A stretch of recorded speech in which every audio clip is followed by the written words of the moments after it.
Hi, this is Scott Garibay, and today we're going to talk about Dungeons and Dragons, and we're going to talk about the Red Box Warrior is a woman. The Red Box Warrior is a woman. The Red Box Warrior is a woman.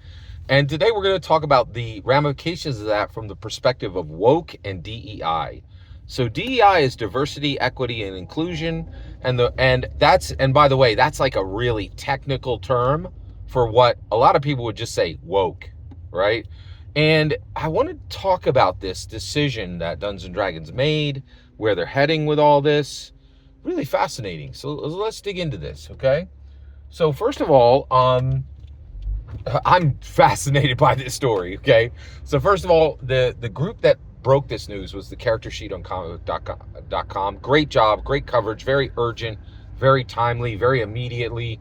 My let's give flowers to the character sheet on comicbook.com. They've been doing the work. They do very urgent, immediate coverage on Dungeons and Dragons events. And they're trying to cover the entire tabletop role-playing game community, but like increasingly, it's like people are finding that the entire tabletop role-playing game community really is Dungeons and Dragons and nothing else, right? And literally, yeah, it's pretty astounding what's happening. But let's get into this. So the Red Box Warrior from the 1982 Dungeons and Dragons basic Red Box, you've seen the image 100 times. It's the back of a dude. No, it's not a dude. Like, we all thought it was a dude. And you're like, Scott, did everybody? Yeah, like this made international news because nobody knew it, right? Like, everybody, that looked like a dude. We thought that was a dude, right? And when this came out in 1982, boy, let me call it before it even happens, right? What's Larry Elmore going to say? Is he going to say, oh, I drew that person as a male? Does he even have the right to? Right? This is a fascinating subject, right?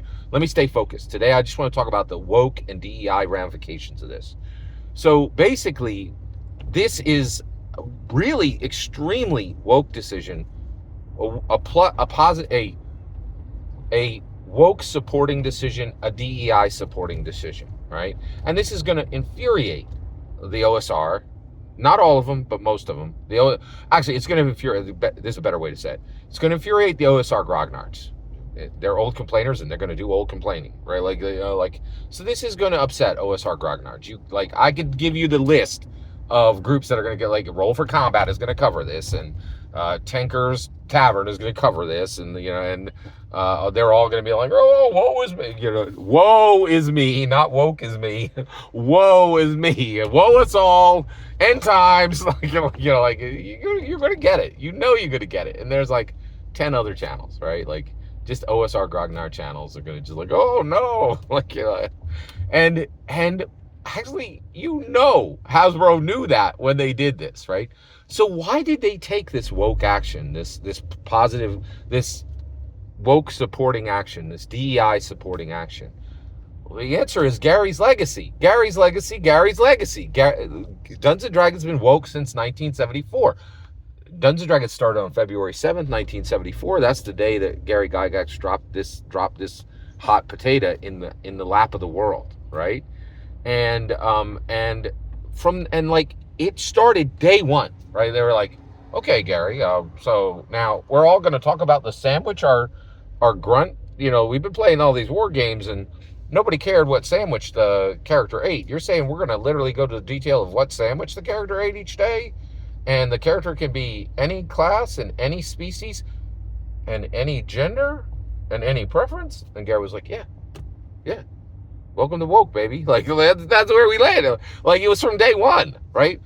Dungeons & Dragons has a woke legacy from day one, right? Gary was like, you could be a man, you could be a woman in 1974, right? Way before, decades before this discussion was even happening, right? Anywhere else in the culture. So when you, and people are like, oh, you're gonna lose sales. Are they? They're the number one tabletop role-playing game in the world. And this is why the OSR grognards can be ignored.